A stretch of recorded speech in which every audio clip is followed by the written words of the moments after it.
성탄절이 어느덧 이제 2주 앞으로 다가왔고, 예수님의 다시 오심을 기다리는 대강절, 오늘이 둘째 주일입니다. 오늘은 주어진 말씀을 통해서 어떤 방식으로 예수께서 내 마음에 또 우리 교회에 오시는가 하는 것을 이제 알기 원합니다. 또 죽음의 길, 또 생명의 길을 결정적으로 가르는 게 뭔가 하는 거를 확인하고, 내가 지금 바른 길을 제대로 걷고 있는 것인가? 아니면은 나는 이미 오래전에 탈선해서 길을 벗어나서 살고 있는 상태인가 하는 것을 한번 확인해 볼 수 있기를 원합니다. 오늘이 야고보서 3번째인데요. 첫 번째는 시험을 만날 때 모든 기쁨으로 기뻐해라. 왜냐하면 그 시험과 시련을 통해서 우리가 인내를 배우게 되고, 온전하고 구비해서 아무 부족함이 없는 사람으로 빚어져 갈 수 있기 때문에, 그래서 기뻐해라, 이렇게 말씀드렸습니다. 두 번째는, 근데 그 시험을 제대로 통과하려면은 사람에게 뭐가 필요하냐면은 지혜가 필요하다 이랬습니다. 근데 지혜가 필요한데 그 지혜를 받는 것을 방해하는 게 있다. 또 했죠? 뭐였죠? 두 마음을 품는 것이 그것을 받지 못하게 한다. 두 마음을 품는 것은 그 태풍이 휘몰아치는 바다 한가운데 떠있는 배 위에 내가 있는 상태랑 같아서 망하고 파산하는 것은 시간 문제일 뿐이다. 그렇게 이제 나누었습니다. 오늘은 이 두 가지 내용을 종합하고 확장해서, 다시 말하면 우리가 시공간에 살잖아요. 근데 시간적으로 확장하고 이 땅이 다인 것 같지만 그렇지 않다는 거예요. 또 공간적으로 확대를 해서 시공간을 무한히 확대한 그림을 보면은 우리의 좁은 시야가 아니고, 이 짧은 인생, 짧은 시간이 아니고, 이거를 무한히 확대해 보면 어떤 그림이 보이는가 하는 것을, 이걸 그림 언어라고 하는데요. 시각화를 시켜서 쭉 보여주는 것입니다. 다시 말하면 컴퓨터 같은 데 보면 조그마한 그림 아이콘이라고 하는데, 그림 쪼가리를 클릭하면은 좀 큰 그림을 보여주기도 하고 자세히 보여주죠. 그런 것과 비슷합니다. 12절부터 한번 보도록 하겠습니다. 12절입니다. 시험을 참는 자는 복이 있나니 이는 시련을 견디어낸 자가 주께서 자기를 사랑하는 자들에게 약속하신 생명의 면류관을 얻을 것이기 때문이라. 시험이 올 때 왜 그게 모든 기쁨으로 기뻐할 일인가 하면은, 그게 최고의 복을 받을 기회이기 때문이다 라는 거예요. 12절은 사실은 원문을 보면은 복이 있다는 것부터 시작합니다. 시험을 참는 자, 오늘 본문에 보면 시험을 참는 자, 뒤에 보면 시련을 견디어낸 자, 하나님을 사랑하는 자, 이게 다 똑같은 말이라는 거예요. 그런데 그 시련을 견디어낸 자에게 주는 상이 뭐냐면은 생명의 면류관이라는 거예요. 그러니까 이 말은 이제 다시 말하면 생명인 면류관이라는 말입니다. 이게 똑같은 말이거든요. 그래서 그 영원한 생명, 영원한 면류관, 이 세상 그 무엇과도 비교할 수 없는 상이 기다리고 있기 때문에 그게 기뻐할 일이다 라고 하는 거예요. 근데 12절을 좀 유심히 보면은 그 상이 하나님을 사랑하는 자들에게 약속된 거다, 이렇게 이제 말을 합니다. 그러니까 이 말을 다시 풀어보면 뭐냐면은, 하나님을 내가 믿는다, 내가 하나님을 사랑한다, 그 말은 뭘로 입증이 돼야 되냐면은 시험을 참는 것으로, 시련을 이기는 것으로 입증이 돼야 된다는 거예요. 여기서 참는다는 거는 뭐냐면은 그 아래에 머문다는 겁니다. 얍삽하게 시련이 오면 재빨리 그것을 벗어나는 것이 아니고, 용광로에서 그 순금이 정제되어 나오듯이 그 시련 아래 머무는 거예요. 그 시련을 통해서 뭔가를 배우고 그 시련을 통해서 내가 달라질 수 있도록, 그래서 믿음으로 참고 그 안에 머무는 것을 우리는 참는다, 견딘다, 이렇게 말한다는 겁니다. 근데 바로 정말 그 무엇과도 비교할 수 없는 그 놀라운 상급을 언급한 바로 그 밑에, 다시 말하면은 모든 기쁨으로 기뻐할 수 있는 그 기회의 자리에 가장 슬프고 가장 절망스러운 일들이 벌어지는 그런 장면이 이어서 몇 줄에 걸쳐서 설명이 됩니다. 13절에서 15절입니다. 사람이 시험을 받을 때 내가 하나님께 시험 받는다 하지 말지니, 그런 말 꺼내지도 말라는 거예요. 그런 생각 자체도 하지 말라는 거예요.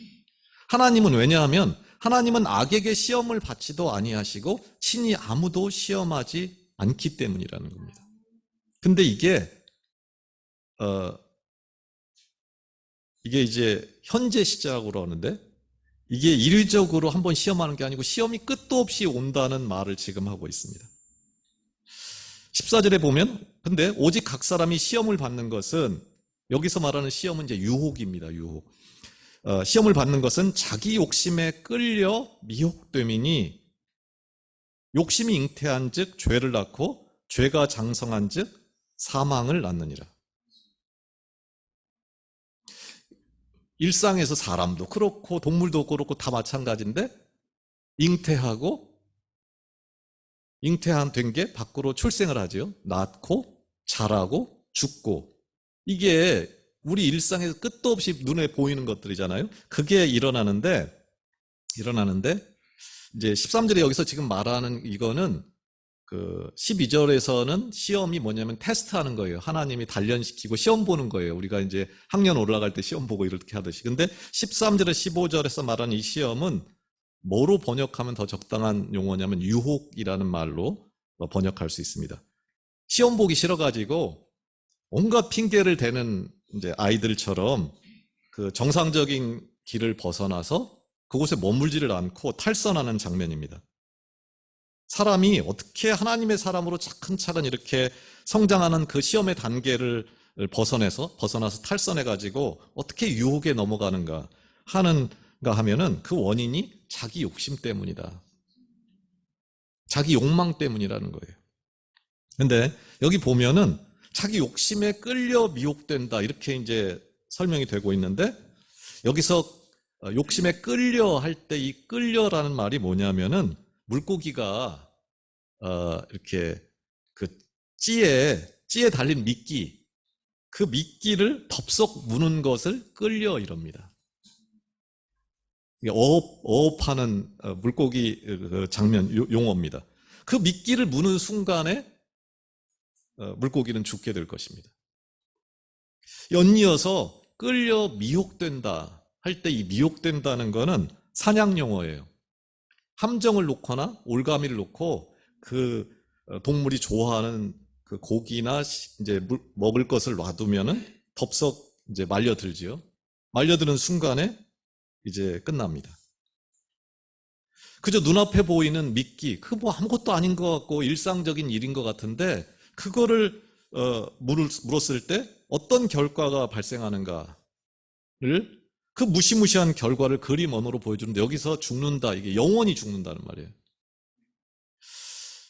우리 주변에서 일어난 일들을 보면은 정말 지극히 작은 일 하나로 출발해가지고 가정이 불타죠.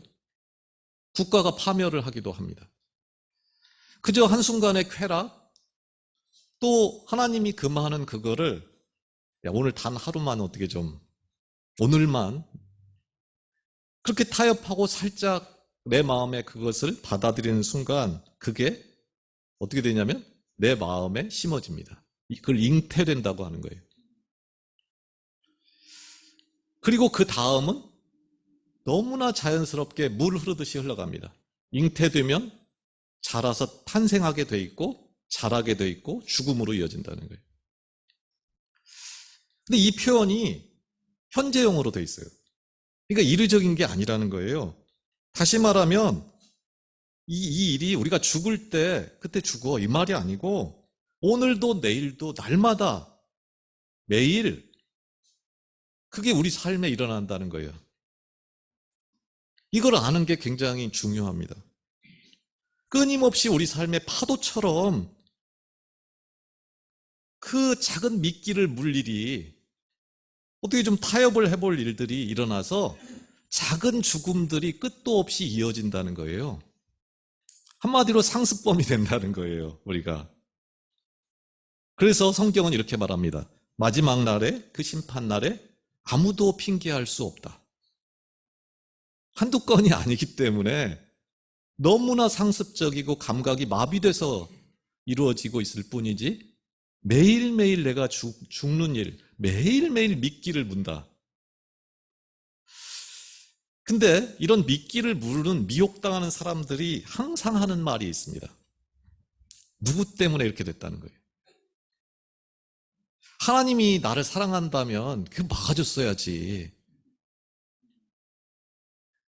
오늘 이 야고보서가 누구에게 보내는 편지냐면은 세상에서 제일 잘 믿는다는 사람들한테 보내는 편지예요. 몇 번 말씀드렸지만 가정을 떠나고 나라를 떠나서 가장 극심한 가난 가운데 그 예수 믿는다는 것 때문에 살아가던 사람들에게 보내는 편지입니다. 그 남편 때문이야. 그거 아내 때문이다. 그 누구누구 때문이다. 교회 안 나가는 이유가 내가 그렇게 한 이유가 누가 상처 줘서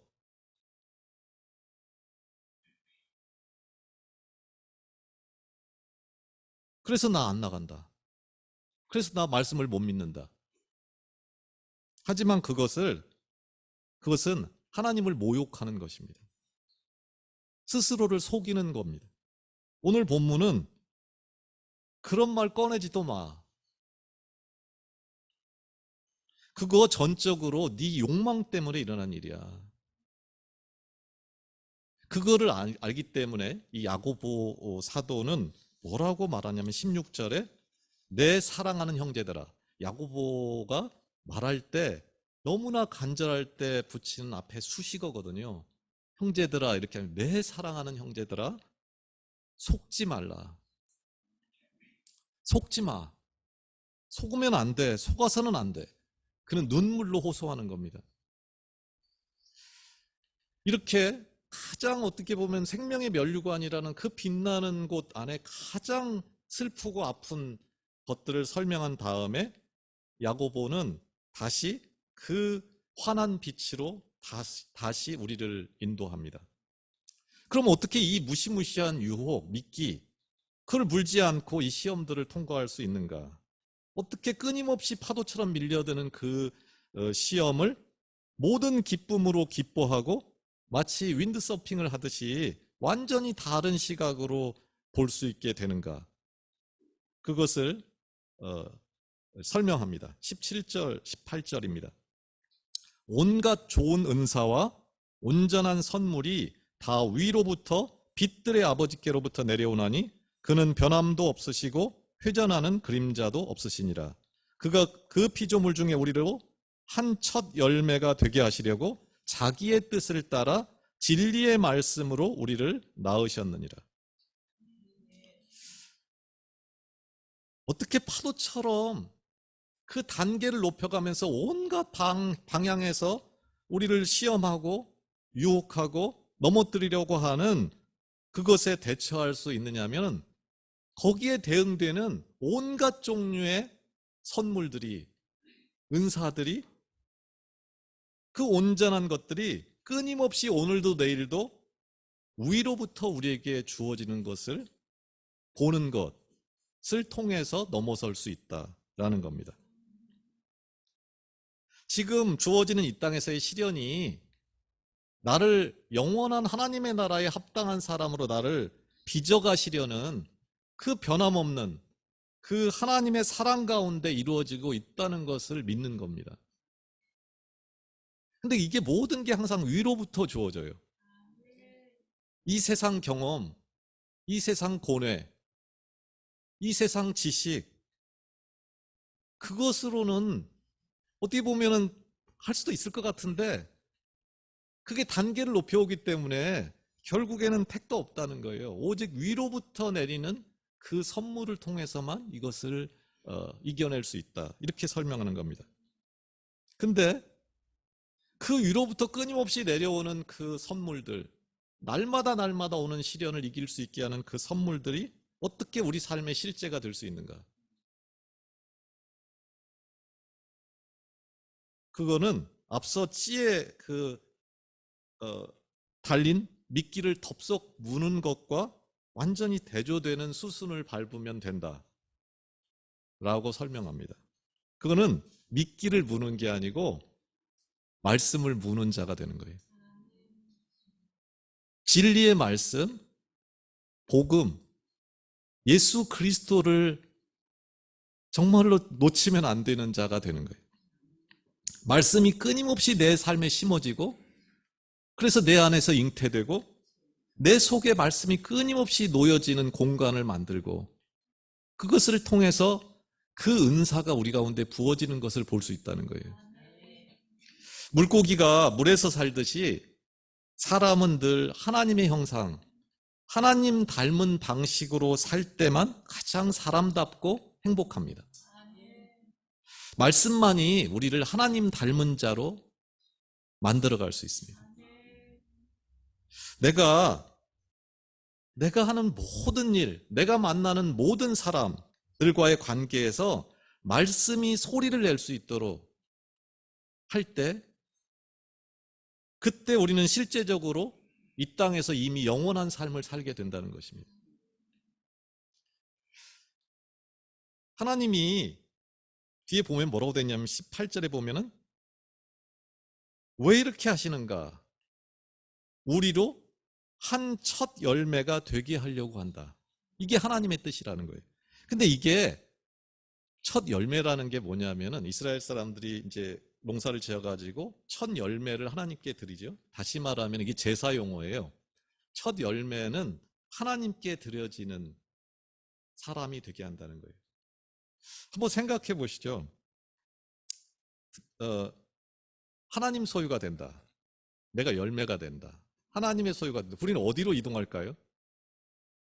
내 물건 어디로 들고 갑니까? 우리 집에 들고 가지 않나요? 하나님의 소유가 되면, 하나님의 첫 열매가 되면 우리는 천국으로 이동한다. 하나님의 소유니까 하나님이 들고 가시겠죠. 하늘나라로 이동한다는 거예요. 다시 말하면은 사람이 소유가 많아야, 내가 이룬 공로가 많아야 하나님 나라를 가는 게 아니고 하나님의 소유가 될 때 많이 천국으로 이동한다라는 겁니다.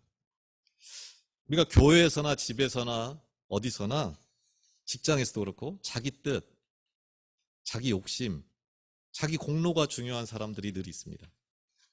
자기가 주도권을 잡아야 되고 자기가 중심이 돼야 되는 그런 사람들이 때로 있습니다. 가정에서도 자기가 정해놓은 틀 안에 그 배우자를 집어넣으려는 그런 사람들이 있습니다. 근데 오늘 본문은 그게 속는 거다 라고 말합니다. 그게 믿음의 길을 떠나서 미끼를 물고 있는 거다. 지금 네가 그런 상태일 수 있다. 그게 왜냐하면은 생명의 면류관을 가진 자는 자기 뜻을 붙드는 자가 아니고 하나님의 뜻을 붙드는 자이기 때문에 그 가정에, 그 직장에, 그 교회에 하나님의 뜻이 내 주장이 아니고 하나님의 주장이 머물도록 해야 되기 때문입니다. 교회는 오직 말씀으로 태어납니다. 끊임없이 말씀으로 잉태되고 태어나고 성장하고 그 생명의 생명이 이어집니다. 교회가 성품 좋은 사람들이 모인다고 되는 게 아니고 아무리 많이 배우고 아무리 많이 가진 사람이 온다고 해서 되는 것이 아니라는 것입니다. 진리의 말씀으로 태어나는, 그 말씀으로 성장하는 생명들이 그 생명과 생명이 연결될 때만이 열매가 맺히고, 그래야 사람 소리, 사람 뜻 아닌 하나님의 뜻이 이루어지는 곳이 될 수 있다는 것입니다. 믿는다는 게 조금 바뀌는 것을 말하는 게 아니라는 거예요. 근본적으로 다른 눈을 가져야 된다는 것을 말하는 것입니다.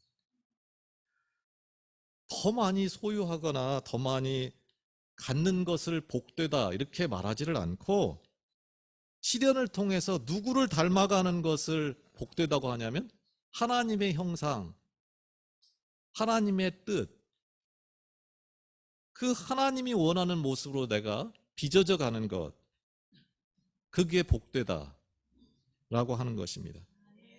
누가 더 많이 가져가지고 누가 더 크다고 해서 그게 천국 가고 그런 모습이 천국으로 이어진다면은 진짜 너무 유감이지요. 응? 근데 말씀을 좀 정리하겠습니다. 근데 이게 그런가 보다. 또 어떻게 보면 간단하기도 하지요. 말씀 보면 말씀으로 하면 되니까. 근데 사실 이게 간단하지가 않습니다. 시련이 여러 방면에서 단계를 높여가면서 오듯이 미혹도 그렇습니다. 우리를 넘어뜨리는 미혹도 수도 없이 많은 방면에서 단계를 높여서 우리에게 다가옵니다. 따라서 그 몇 가지는 내가 할 수 있는 것 같고, 저 사람은 못하는데 나는 그게 되는 것 같고, 또 어떻게 좀 노력하면 될 것 같은데, 그 어떤 유혹으로부터 내가 벗어날 수 있을 것 같은데, 그 생각 자체가 속임수입니다. 의인은 없나니 하나도 없습니다. 모든 사람이 죄를 범해서 하나님의 영광에 이르지 못합니다. 나는 그렇지 않아. 거짓말입니다. 성경은 그것을 하나님을 거짓말장이로 만든다 라고 말합니다. 모든 사람은 다 넘어지고, 모든 사람은 다 흔들리고, 모든 사람은 다 미끼를 물게 되어 있습니다. 시간 문제예요. 답이 없습니다. 그럼 어떻게 그 함정에서 덫에서 다시는 미끼를 물 수 없는 존재가 될 수 있습니까? 죽음만이 그 문제에서 노임받습니다. 죽어야 빠져나와요. 이길 수 없어요. 오늘 말씀에 따르면은 진리의 말씀으로 나지 아니하면, 내 뜻을 죽이고 나를 죽이고 진리의 말씀으로 잉태되지 않으면, 복음으로 예수 십자가로, 그 예수 십자가 공로가 아니면 우리는 영원히 헤어나올 길이 없다라고 말합니다. 매일매일 일어나는 우리한테 오는 작은 죽음의 순간순간, 그 미끼를 무는 순간순간에 오직 예수 그리스도를 의뢰함으로, 그 십자가 방식만으로, 그분이 갔던 그 길을 같이 동행하고 걷는 방식으로만 그게 가능하다라고 하는 것입니다. 힘을 주는 게 아니고 힘을 빼야 합니다. 맨날 어떻게든 이기려고 하는 게 아니고 맨날 져야 됩니다. 맨날 어떻게 하면 더 가질까 아니고 맨날 어떻게 하면 놓지 하는 생각을 하지 않으면 살 수 없다는 것입니다. 높아지려고 하는 게 아니고 낮아지려고 하고, 어떻게든 물러서고 십자가에 달리는 방식으로 살 때만, 그때만 그것이 가능하다라고 말합니다. 우리가 만나는 크고 작은 시련을 통해서 내가 한 단계 성장하고, 내가 경험하는 것들을 통해서 남을 무시하는 게 아니고 누군가를 좀 더 이해하게 되고, 내가 겪었던 눈물과 고통을 통해서 좁아 터진 내 생각들이 조금은 넓어져야 되잖아요. 그 영원한 죽음, 영원한 생명은 먼 후에 결정이 되는 게 아니고 오늘 결정된다는 거예요. 매일매일 내 앞에 다가오는 그 미끼, 거기서 죽을 때 그때 이루어진다는 거예요. 그래서 이 한 주간 내가 몇 번 졌는가? 내가 몇 번 죽었는가? 내가 몇 번 내 주장, 내 뜻을 비워냈는가? 그거를 좀 손가락으로 세면서 그 내 안에 그 텅 빈 자리를 만들고 그 빈 공간을 만들어낼 수 있기를 바랍니다. 십자가는 오직 십자가로 채워집니다. 이 성탄의 계절에 그 빈 자리,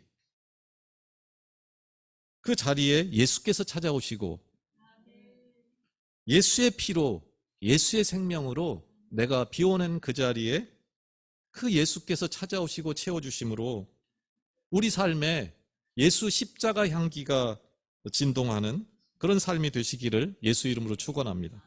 기도하겠습니다. 하나님 아버지, 내가 가진 욕망이 나를 미혹하지 못하도록 날마다 말씀이 나를 주장하게 하옵소서. 내 가족, 내 교회가 힘든 것이 누구누구 때문이 아니라 나 때문입니다.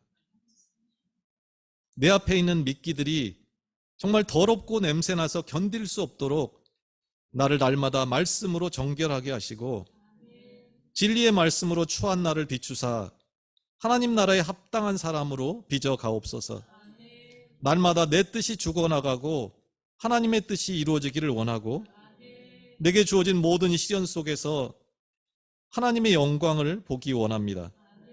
내 소유가 아닌 하나님의 뜻이 내 삶을 통해 이루어지기를 원하며 예수 그리스도의 이름으로 기도합니다. 아멘.